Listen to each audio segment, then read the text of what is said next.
What is going on, you Lost Song lunatics? Welcome back to another Lost Wave interview. Yeah, I have glasses this time. Here's one you haven't heard before. The band we'll be talking to today got their mysterious online start on What's That Song? On January 12th, 2014. The 30-second snippet was uploaded by user Shirka with the caption English, Help! Indie 1993, yet the song that plays screams UK psychedelic rock, 1968.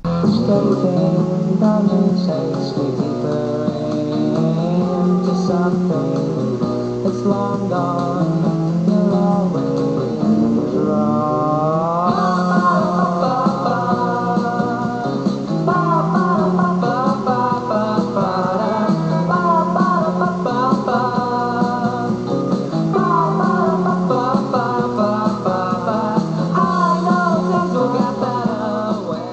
While the track was unidentified, it was given the placeholder name, Something That's Long Gone. And while it was unknown, not much was known about it because the OP really didn't provide much information to us. Not even a radio station. Now, the song would be solved on February 24th, 2024 by a Discord user named MarkTrail. Name might sound familiar, as not only has he solved other lost songs in the past, but Mark actually runs his own lost YouTube channel called Most Mysterious 90s, home of other former Lost Wave songs such as Maniac Laugh by Johnny Cohen and The Machine by Jollymon. Mark revealed to the world that the song was actually called Wit and Wendy by the British band Iris, off of their 1993 EP Appendix. Now, I personally reached out to Mark just because I was curious as to how he found the song, and he explained it to me that he found it completely by luck when he purchased a number of 7-inch records by a French Discogs user. He also admits that when he purchased these, he was hoping to find a lost track to solve. When he played Appendix, and the title track started, he realized that the band sounded like the band behind Something That's Long Gone. And all it would take is for him to get to side B, to hear. Didn't do that, didn't know that you're always wrong. But of course I'm such an asshole, deep in the depth of my soul.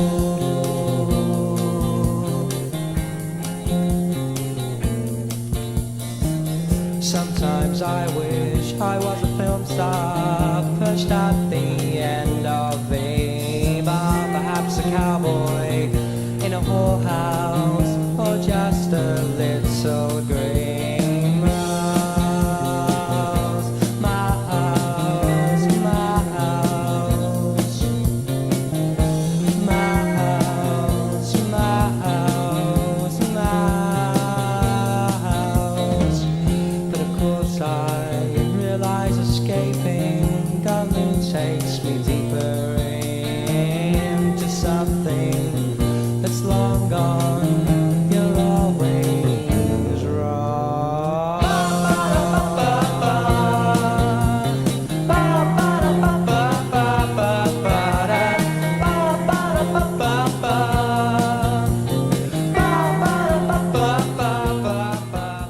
And now that we know the history of its identification, let's learn the history of the band itself. So join me, and my four eyes, in this conversation with Iris. Alrighty, ladies and gentlemen, welcome back to another interview. I am with the band Iris today. With me from the band, we have Phil on vocals and guitar, Wayne on bass, and then we have Simon on drums. So gentlemen, thank you all so much for your time. How are you doing today? Brilliant. A bit hot, but apart from that, we're fine. Good to hear, good to hear. I know that sometimes the UK or England will have better weather than where I'm in, New England, so hopefully that's the same thing for you guys today. Let's just take it right back from the beginning. How did the band Iris come into fruition? Short story, or the shorter version, would be that Simon and I went to school together. We left school. Whether you like it or not, we were quite heavily into the band U2. We fancied ourselves as becoming musicians. We'd never done anything musical in our lives, so we were, 16, 17. Simon bought a shitty old drum kit, and we just had a couple of bits of shitty gear. A couple of our friends, John on bass and Bruce on sax, we did about a year of that. Then John went away, and I started a different college course, which Wayne was on. We met at art college. Yes. Art college dropouts. Yeah, and so then Wayne joined the band. So we're still a 4-piece, which is where the period that Wit and Wendy was written and demoed. Because the couple of bits of guitar that are on Wit and Wendy are actually Bruce, the sax player. Props to Bruce on that one. So he had a part in the writing of it by default. Then Bruce went away to university to Manchester, and it was just the three of us. And that would have been 92, something like that. 92 would have been like 1920.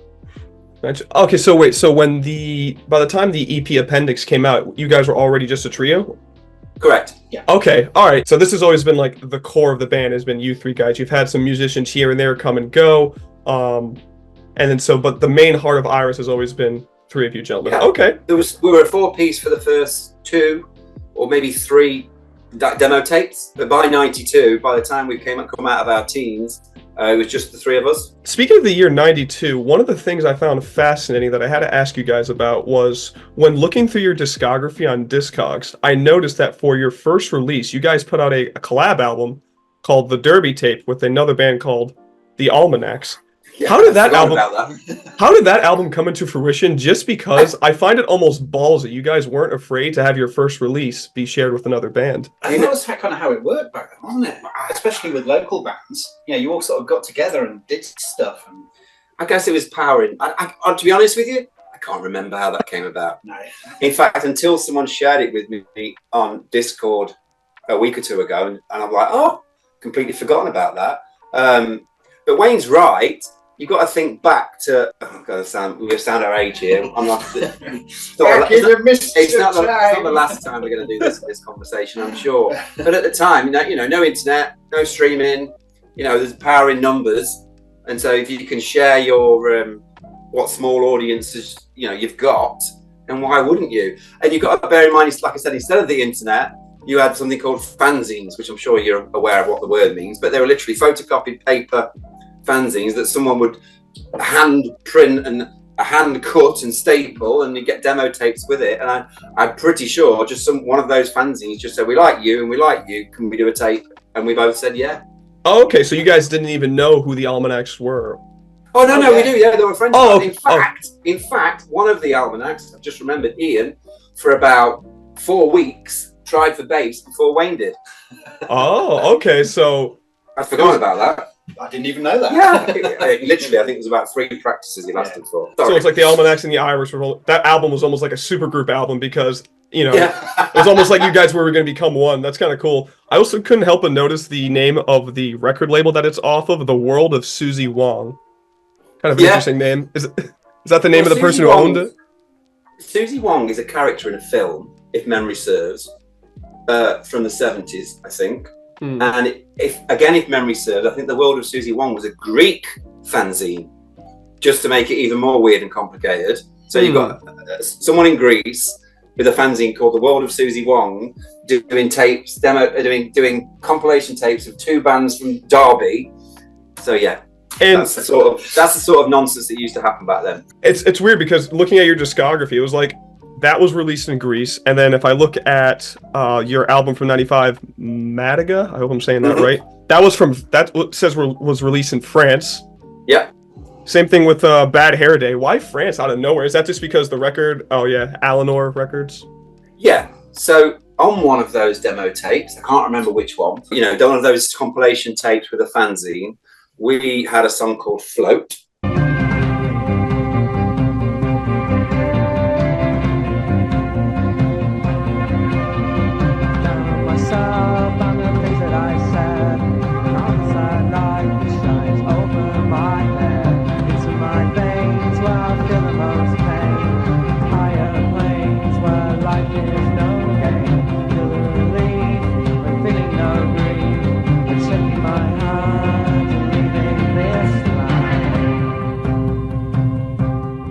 Which someone's put on Discord recently, which just amazes me how you guys find this shit, to be honest with you, but bring it on. It's wonderful. That got that, and I think the tiny little record label based in Bordeaux, just 3 guys just trying a cottage industry themselves, were getting demo tapes of different bands, demo tapes, sorry, compilation tapes off fanzines, and just completely out of the blue one Sunday afternoon, I'm at home, get a phone call, and it's this strange French man called Laurent.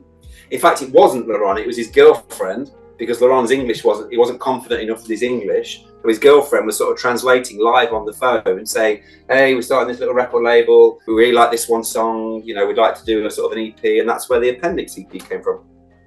Interesting. That conversation would have been either early '93 or late '92. Isn't it fascinating sometimes how a band will be from one country, but they'll have a bigger following in another? It's like how Kings of Leon, when they first started off, they're from the States, but they had a huge following in the UK. I'm not going to put us in the same category as Kings of Leon in terms of success, that's for sure. But yeah, we would play to good crowds in like France and Spain and Germany and Belgium, and we'd be on like national radio. We couldn't get arrested in the UK. Yeah. You know, nobody was interested at all in the UK. Yeah, we struggled to sort of get a good crowd at, you know, in a hometown. It was, we did all right, but it was. It was never as good as when we were over touring in Europe. I guess it was the height of.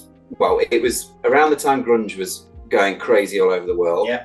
And then straight into Britpop taking over, and we were kind of neither of those things, I guess. So we were like anti-zeitgeist, I guess you would say. Not consciously, you know, it wasn't a decision we made to do that. That's just how we ended up, and I guess we alienated ourselves from the British press, or screw them for ignoring us, whichever way you look at it. Yeah, I know I wasn't around in the 90s, but it was tough for bands if they weren't following the alternative scene, you know, because like by that point, rock, hair metal, a lot of the other things kind of just died down when grunge and Britpop became a thing. So if neither of those were what you guys were going for at the time, who were some of your biggest musical influences? There's the obvious ones, isn't there? You know, for me at the time, I just constantly listened to the Beatles. But everyone says that, but it's true. And I wouldn't say as much they influenced our sound. That we learned a lot about songwriting from Beatles songs, as millions of bands have, I'm sure. Same for the Velvet Underground. That's a bit of a cliche, isn't it? No, you know? I'm glad you said that, because listening to Whit and Wendy, it has that late 60s psychedelic sound. So I was going to say like the Velvet Underground, maybe like the Byrds in a way. There was one other band that was contemporary to sort of late 80s, early 90s called Galaxy 500. And I don't think you were as massive a fan, but me and Simon were definitely massive fans. They were a three-piece as well. So, you know, there wasn't like 3 guitars and a keyboard player. So their songs were very, very simple and very, very simple chords, simple melodies, very stripped back. And I think probably from a contemporary peer point of view, those first couple of records we did were probably most influenced by them, who themselves would probably cite the Velvet Underground as the biggest influence. Yeah, I hadn't heard of that band, Galaxy 500. Are they like a UK band as well? No, they're American. Okay, I'll have to look into them. Yeah, because I mean I'm a huge little fact about me, I collect CDs, but mainly classic rock CDs from like the 60s and 70s. So I'm huge into like 60s like psychedelia, 70s proto metal, like from like Blood Rock, Black Sabbath, I like underground things too, more obscure things, because it's always fun to try to find that CD on Amazon, see if you can get it for under $145, you know. Yeah. So here's a question I actually haven't asked a Lost Wave artist yet during an interview, just because sometimes artists aren't aware like that their songs are getting distributed, although you guys seem to be like more involved with your work. I mean, you guys can technically already answer this, but were you aware that your song Whit and Wendy was getting radio play? Were you aware that like your stuff when it was released was actually getting radio play? Were you guys aware of it, where it was being distributed? At the time, yeah, like I said, in some of the European countries, we quite often, I think we did some like live sessions for some radio shows, and we went and did interviews in like quite posh, what I would call proper we were institutions. BBC did one in Scotland, actually. Yeah. With Thierry Noël. Oh, he was in Belgium. That was in Belgium, Brussels. Yeah, that was like national Belgian radio, wasn't it? Yeah. So it was a full session. Were we aware in Europe? Yes. Okay. Yeah, and I imagine it's probably tough to imagine where your song is getting distributed if, you know, because even though like the 90s, it wasn't as technologically advanced to this day, it still wasn't too hard, I imagine, for songs to be heard around the world. It relied more on physical distribution companies and small radio stations that were the smaller stuff that was sort of broadcasting cross-border. Yeah. Yeah, that's such a good point. Yeah, physical distribution was still huge because that was like the height of the CD era in the early mid-90s. Yeah, massively. There was nothing else. So, with that said, let's get to why we're actually here in the first place. The song Whit and Wendy. The song's called Whit and Wendy, but while it was mysterious, it went under another name. I think it was something that's long gone. Something that's long gone. Thank you so much. It's So one of the lyrics. It's coincidentally one of the lines in the song. right, and that's what they'll do with lost songs is when the song's unidentified, they'll just use whatever lines in there to give it the placeholder name. So the song Wit and Wendy on your 1993 EP appendix. Now the backstory I read for this is actually really cool and really wholesome, but I'd rather you guys talk about it. So why don't you tell us about the backstory and the making of Wit and Wendy? Wit and Wendy is a play on words for wet and windy. When there's a storm, and I don't know where that translates across in the US, but certainly in the UK, it's wet and windy, it's a storm brewing, or it's not very nice weather. Wendy was my girlfriend's mother. Her husband, his name is Simon, his name's not Wit, but you know, at the time he was quite a joker, quite a funny guy, so that's where Wit and Wendy came from. They had split up, were trying to get back together, and essentially the narrative is him trying to convince her that he's trying to be better, he's trying not to make so many mistakes. He wasn't a very bad person, don't get me wrong, I'm not painting him to be this evil, horrible person, but you know, they had some shit to sort out. Right. And then it's him and trying to get it sorted with her, basically, and hence Wit and Wendy. That's so fascinating. Yeah, it's a true story. Yeah. It's because, like, I feel like that's just that concept, that premise, I feel like you just never hear about in, like, songs in general. Like, you're writing a song about your girlfriend's mother and her soon-to-be husband. The mental gymnastics, just to make sure you gotta understand that for a second, is fascinating. But I think it's a cool concept. Well, it's been a bit of a journey the last couple of months when people in the community have said, oh, what's this song about and what's that song about? And my first reaction is usually, I have no idea, I'll have to listen to it, I can't remember. And then sometimes when I remember, I go, Jesus, that's a you know, a bit of a left field subject matter, Phil.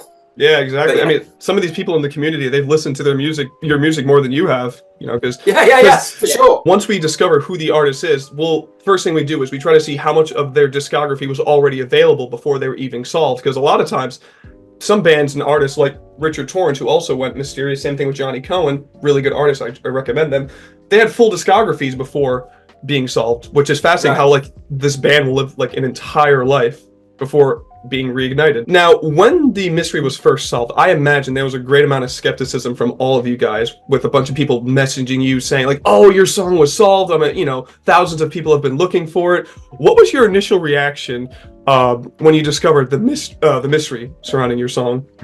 What the fuck? Yeah, it's just absolutely bananas. I mean, in a absolutely fantastic way. Yeah, it's not a bad thing. No, it was mind-blowing to when I got a Facebook message from Phil. So yeah, we've not really been in touch for a bit of a while, and this message came from out of the blue, sort of going, have a look at this. And I looked at joined the Discord thing, and all the back catalogue of comments and things. It was like, oh my God, what's going on here? Yeah, a real sort of surreal moment for me was, you know, you get a random message off a complete stranger on Facebook. What's the first thing you do? You go and look at their profile. Is it legit? Mm-hmm. You know, does this seem like an actual human being that's, you know, contacted me before you hit accept? And there's this person from Peru, who I'm not going to name because he asked me not to, person from Peru just messaging me out of the blue about a band that I was in 25 years ago. But then he pointed me towards a lot of the YouTube uploads and the commentary, and that was pretty mind-blowing, quite frankly. And I'm like, wow, these people actually really like this song, and it's terrible to admit, but it really surprised me. Well, in a lovely way.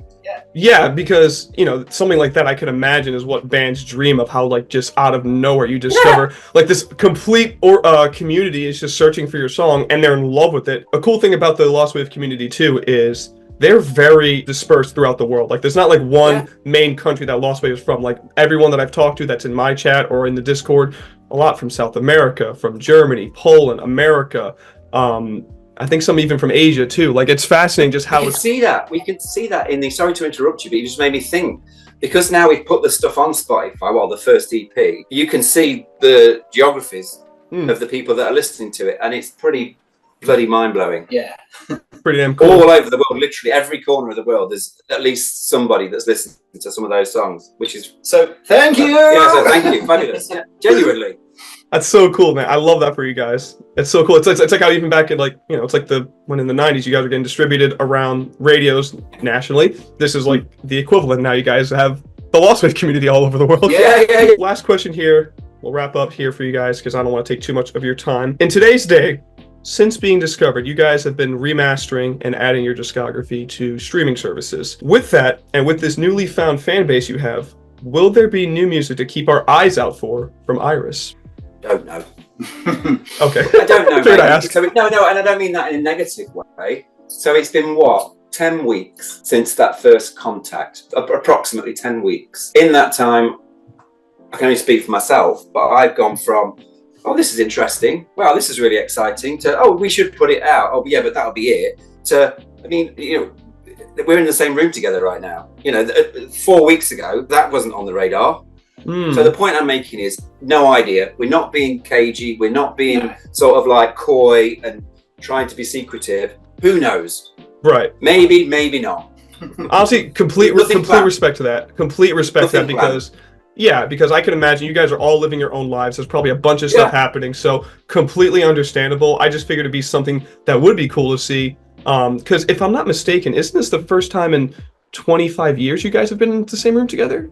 I think you and I have met a couple of times. I think because me and Simon were in another band for quite a long time, and I think Wayne, you came to one of those gigs. So effectively, Wayne's been to a couple of gigs that me and Simon were playing maybe 10 years ago. Yeah, but it was like a quick chat at the bar. Yeah, it's a quick chat at the bar. I think the last time we've actually sat in a room socially together was at your joint birthday party. Oh, I forgot you were at that. Yeah. So that would have been like 10, 12 years ago. 14 years ago. Yeah, so there you go. Cool. You know, going down memory lane. It's been a long time. It's been a long time. That's really all I got for you gentlemen. Thank you so much for your time today. Any final departing words for all the fans watching? No, just genuinely. I can't even remember all the bloody usernames. There's too many. And I know this sounds a bit sort of crap when bands and artists, I don't really want to thank the fans. But it's just thank you. Yeah. This has been a wonderful experience so far, and it's beautiful. Thank you very much. It's kind of given us a little kick of pride again, definitely. in the stuff that we'd done 30 years ago and kind of almost forgotten about, and then this came along. We've sort of gone, fucking yeah. Yeah, it's like how do you react to this? Because like again, like some of the songs you don't even remember how they go. People are asking you like, oh, what's the backstory behind this song? Oh, so thank you is the takeaway. Thank you. Yeah. And thank you for making great music for us to want to discover. So with that said, I'm going to end this interview. Thank you so much for your time, gentlemen. And I look forward to whatever you guys may be doing in the future. Okay. Thank you very much. Cheers. Cheers.